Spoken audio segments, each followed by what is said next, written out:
What's up guys, it's Eric from Rare Candy and welcome back to another Crimson Invasion deck profile. This time we are taking a look at Silvally GX, one of the other big, probably like most hyped cards to come out of Crimson Invasion, so we definitely wanted to get around to building a deck for this guy. And this is actually the same list we featured in our recent Testing Grounds video, so if you want to see this deck in action, I'll be sure to have a link in the description. And if you guys aren't familiar with those Testing Grounds videos we post, they kind of feature some rough, unrefined starting points for us to start testing with. So there might be a few things in this list we could tweak or improve, but it should be a good little foundation to start testing with. So Silvally GX, like I said, one of the most hyped Pokemon from Crimson Invasion. I know there's not that many, but it is definitely one of the top few. So let's take a look at it. We have 3 Type Null since Silvally GX is an evolution. So we do need to evolve into it. Type Null's attacks, not too relevant. Armor Press is okay, I guess. For a DC, it does 30 and then reduces damage by 30 to it on your opponent's next turn, so that's alright, I suppose. But basically, we're just playing it to evolve into Silvally GX. But the one good thing about Type Null is that it actually has 110 hit points, which is higher than most basics in the game. So that is the best part about the card. But then Silvally GX, of course, is going to be the star of the show. It's a Stage 1 GX, 210 hit points. Has this awesome ability, Gyro Unit. All of your basic Pokemon in play have no retreat cost. So this is a fantastic ability. It's even better than things like Dark Cloak in the past or the Aqua Tube ability on Manaphy, since all of those abilities in the past have required you to have energy on the Pokemon to have for retreat. But Silvally GX doesn't even make you do that. He's like, you know what? You evolved all the way up to a Stage 1, so you know what? You don't even need attached energy. You went through enough work. So that's Silvally's ability. Definitely one of the best parts about the card. But its main attack, Turbo Drive, for 3 colorless, does 120, and then you attach a basic energy from your discard pile to one of your benched Pokemon.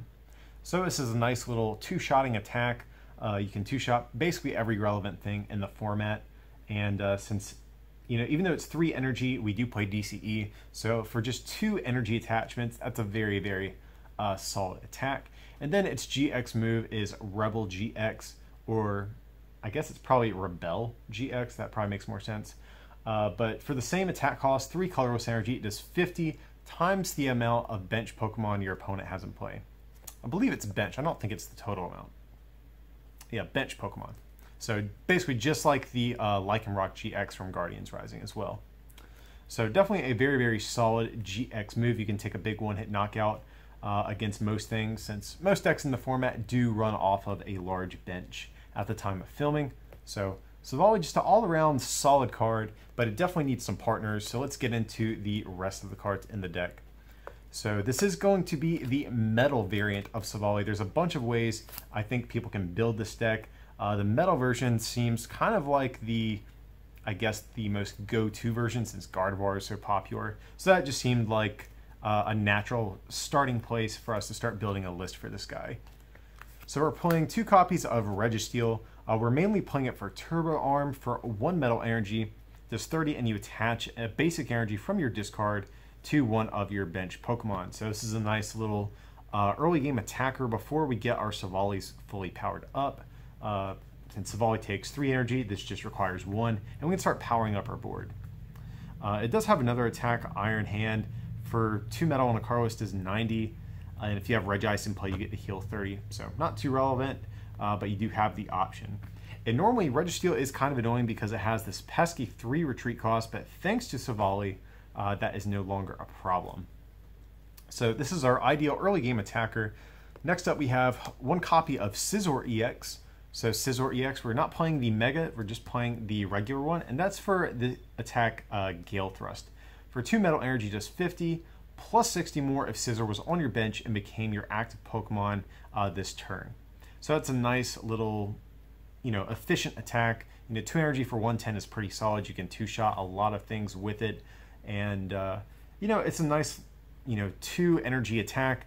Silvally needs 3, Registeel needs 1, so Scizor's kind of in the middle at 2. Just another option for the deck. With a choice band, we can knock out things like Gardevoir GX in 1 hit.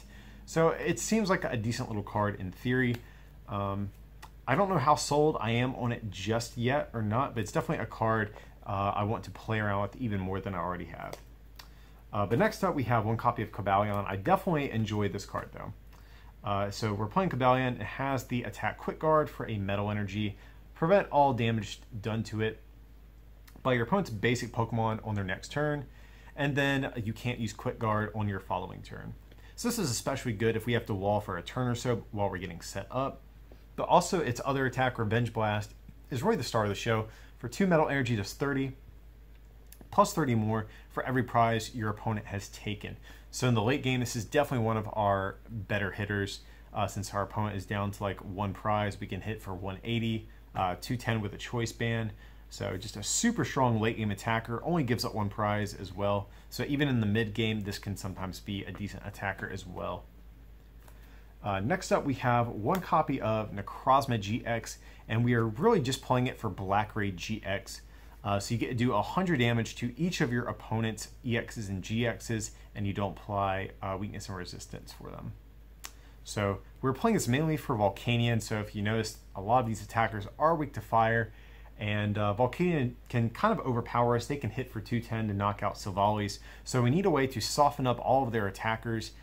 You know, it's not uncommon for Volcanion to actually have a full bench of just EXs and GXs, so Necrozma is definitely very, very good at softening up their board for you. Or maybe in the late game, once you've already, you know, swung on some Volcanions and Turtonators, you can come in with Necrozma and kind of clean up. So that's going to be our answer for that deck. I think that matchup would be much harder without this card. So that's why we are playing that. We're also playing one copy of Mew. So we're using Mew for its Memories of Dawn ability. It lets you copy the attacks of any of your basic Pokemon play, but you do need the energy to perform those attacks. So this is just to give us some better type coverage. We do run the Psychic Memory for Silvally GX, but against things that are fighting types that can hit our Silvallys for weakness, sometimes it's better just to attack with Mew in some situations. So against things like the new Buzzwole GX, sometimes Mew is actually just better. We can, with a Choice Band, we can copy Turbo Arm to do 120 for 1 Metal Energy against something like a Buzzwole. Definitely really solid. Gale Thrust, similarly, if we have a Choice Band on our Mew, we can knock out Buzzwoles in one shot, Espeon GX in one shot. So it's just a nice little bit of type coverage, for lack of a better term. And then we're also playing one Miltank. This is a card I'm really excited for out of Crimson Invasion. So as long as Miltank is your active Pokemon, whenever you attach an energy from your hand to one of your Pokemon, you may heal 90 from that Pokemon. So one problem with Miltank is that it has to be your active Pokemon, and it has an annoying 2 retreat cost, but in this deck, that's really not too big of a deal. We have Silvally GX, so our Miltanks will have free retreat. So maybe in between knockouts, we can promote Miltank to heal maybe an additional damaged Pokemon, or whenever we play Guzmas, we can promote Miltank, heal off one of our attackers, and then retreat into our attacker that we want to use.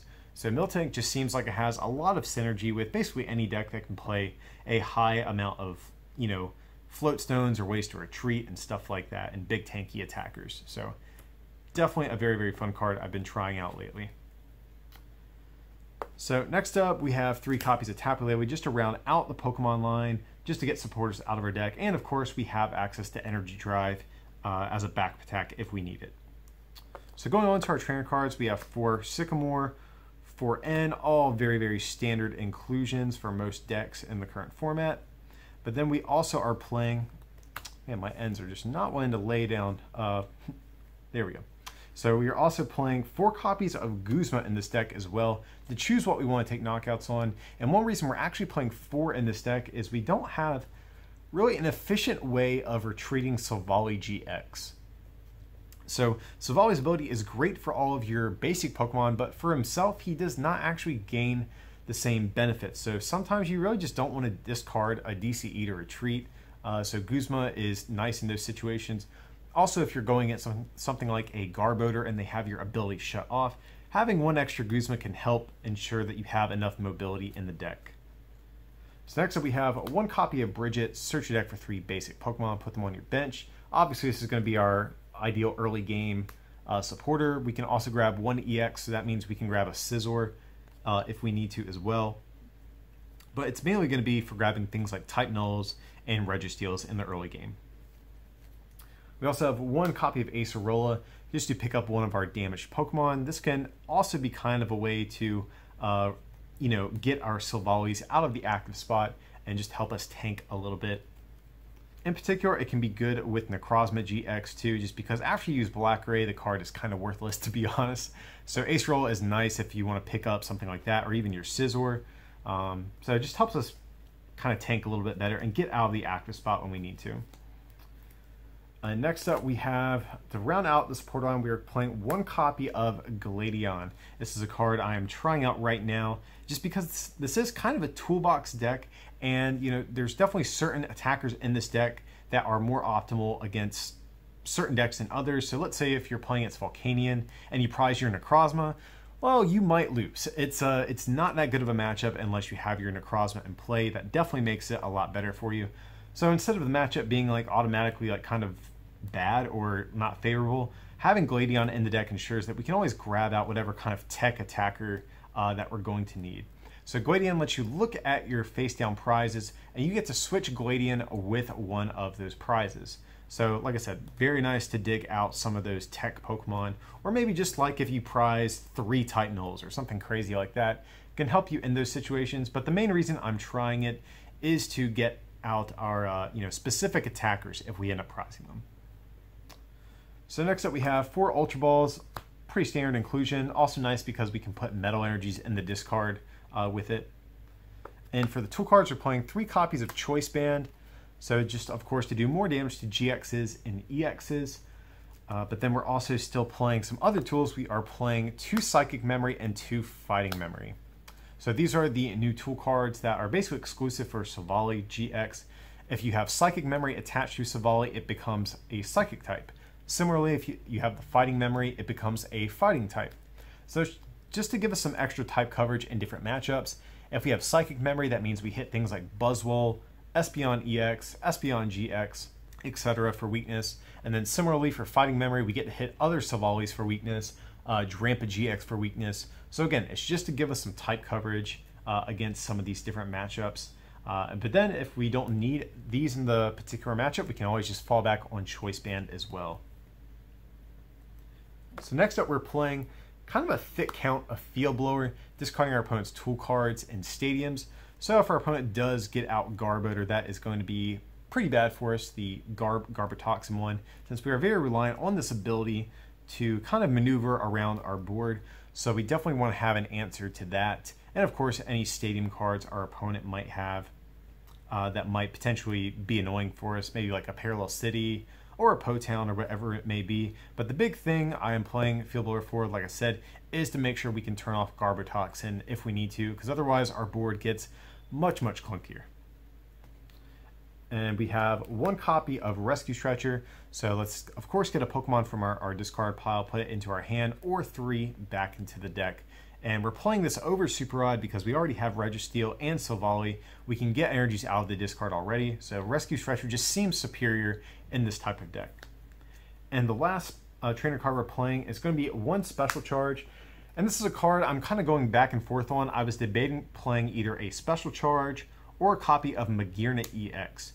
This is going to be mainly to combat against Drampa GX, since Drampa can just, even though we can become a fighting type to attack it, they can just use Righteous Edge and discard our DCEs. So I felt like, I'll play a Special Charge in case of that. But like I said, you could change this to like a Magearna EX and use its ability to make sure your energy doesn't get discarded. Also, Magearna would prevent things like Plea GX as well. So that's kind of a flexible card, I feel like, in the list, since we don't necessarily need the DCEs to attack, but they are helpful.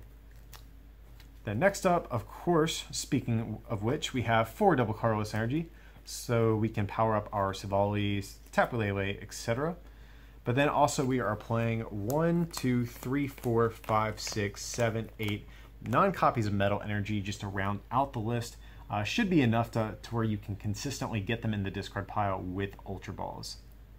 But yeah, guys, that's going to be our first attempt at a Silvally GX deck. Like I mentioned at the beginning of the video, I do think there are going to be a number of ways you can potentially play this card. So I'm very excited to see what all the community comes up with. But what do you guys think? Do you like this deck? Do you dislike it? How would you run Silvally GX if you had it your way? Definitely let us know below in the comment section. But as usual, guys, feel free to like and subscribe, and definitely stay tuned. We're going to have a ton of Crimson Invasion coverage coming. But also a big shout out to our supporters on Patreon. If you want to support us over on patreon.com/rarecandytcg, or pick up something for our online store at rarecandytcg.com, it would be greatly appreciated. But with that, I appreciate you watching, and we'll see you for the next one.